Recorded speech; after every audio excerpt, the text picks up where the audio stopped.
Jeudi 8 décembre, Netflix a dévoilé la première salve d'épisodes du documentaire consacré à Meghan et Harry. Face aux critiques dont font l'objet le duc et la duchesse de Sussex, leur attaché de presse a justifié leur démarche dans les colonnes du New York Times. La bombe tant redoutée par Buckingham Palace n'a, pour l'instant, pas détonné. Jeudi matin, Netflix a dévoilé à ses abonnés du monde entier les premiers épisodes de sa série documentaire consacrée à Meghan et Harry.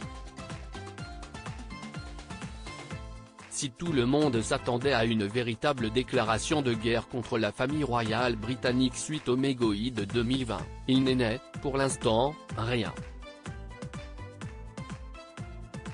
Avant la diffusion du reste des épisodes la semaine prochaine, les Sussex reviennent pour le moment sur leur histoire d'amour, notamment leur rencontre sur Instagram, leur premier voyage en amoureux dans le plus grand secret ou encore les drôles de surnoms qu'ils se donnent dans l'intimité.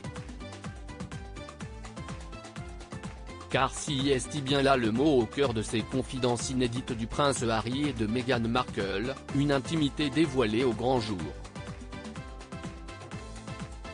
Un récit totalement faux, un comble pour de nombreux analystes, notamment parmi la presse britannique, alors que le couple se plaignait justement de ne pas voir son intimité respectée durant son séjour au Royaume-Uni, ce qui avait poussé les parents d'Archie et Lilibet à prendre ses distances avec la monarchie.